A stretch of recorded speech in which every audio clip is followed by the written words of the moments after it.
When they were leaving, the lady from the next house called them back. She said, I saw him going up in the attic. Look for him there. They came back, went up to the attic, opened the rice drum, shot him dead in that drum on his head. Try telling his family to live in the same neighborhood. Try telling me my house has been encroached and completely vandalized by my neighbors.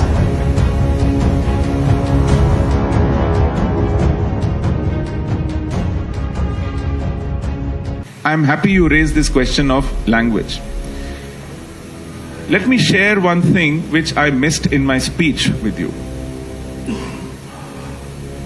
When India earned its freedom and gave itself its constitution, the constitution had the 8th schedule in which it identified 14 languages, which eventually over 4 occasions grew to 22 languages as officially recognized languages under the 8th schedule of Indian Constitution. The original 14 languages had one language called Kashmiri. It still is part of the 22, but it is part of the original 14 recognized Indian languages. Now let me tell you something. It is the only language among those 14 which is not taught in any school. It has no textbook. It has no teacher. It has no qualification. It has no examination. It has no degree. It has no literature. It has no newspaper. It has no magazine. It has nothing printed in it. You want to read Kashmiri, you have to take out a rupee, 100 rupee note, and among those languages, read this in Persian script, Hath Ropi, and you will read Kashmiri. That is what they have done to Kashmiri. The only of those 14 languages. And I was saying, language is the... Sorry, it is not taught in schools in Kashmir? No, sir. Question only, sir. I'm not... No textbook, no school, no degree, no qualification, no examination, no teachers, nothing. No official work. No newspaper, no textbook, nothing. No literature. Why? Kashmir has chosen for itself a language called Urdu. Same Urdu, which was not born in Kashmir but more than 1,000 kilometers away in the corridor between Delhi and Lucknow and Farrukhabad. The same language which was the language of mobilization for India's partition. The same language against which Bangladesh revolted and came out of Pakistan because they sought to annihilate Bengali the way Kashmiri is being annihilated, to be replaced by Urdu.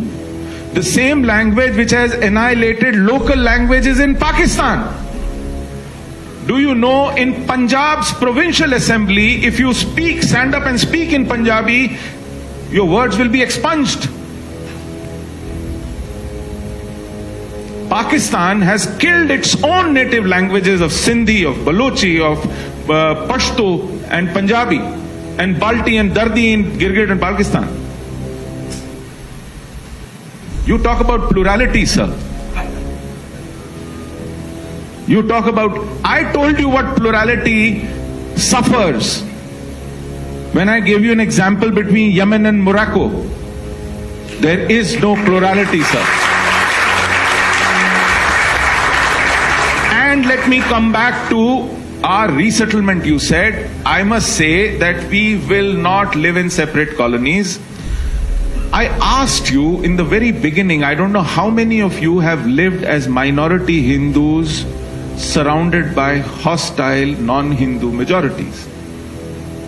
When we were targeted and killed and cleansed from Kashmir Valley, we were living as spread out Hindus all over. We didn't have ghettos. Despite hostility, we lived there. We had to come out because we could not live there anymore. Those of my friends who say my houses were burnt by the students, by the friends who we played cricket with, try telling him to go back to the same house and live with the same neighbors.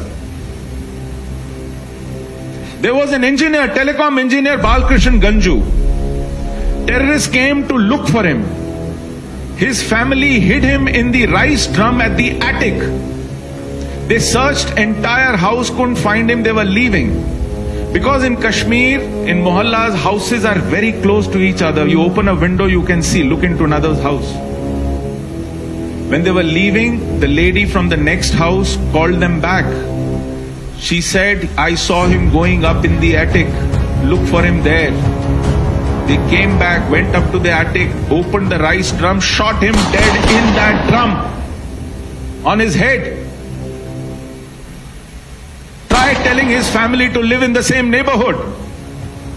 Try telling me my house has been encroached and completely vandalized by my neighbors.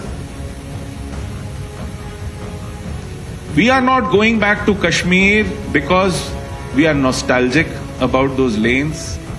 We are not going back to Kashmir because I somehow want to revisit the temples, the holy places, which I really miss going back to. I am not going back to Kashmir because I like the climate, I like the apple, I like the lakes, I like the river. I want to go back to Kashmir because if I live out another generation or two, I will not be Kashmiri anymore. My children will not be Kashmiri anymore. I am going back to relive now as a community, to rebuild my community, to rebuild that identity, to nourish my knowledge of language and literature, which I can do only when I live together amongst my own. Not live as a soft target, not live as a hostage in the hands of jihadis who can turn my neck and butcher me as some kind of a ransom to this country called India. This is what they have done when people return to their villages. What happened in Vandahama massacre in 1998? What happened in Sangrampura massacre? What happened in Nadi Marg massacre? Not even 2-year-olds were spared. Kalashnikov magazines were emptied on children, defenseless children. Because they thought if they returned, then what would we have achieved?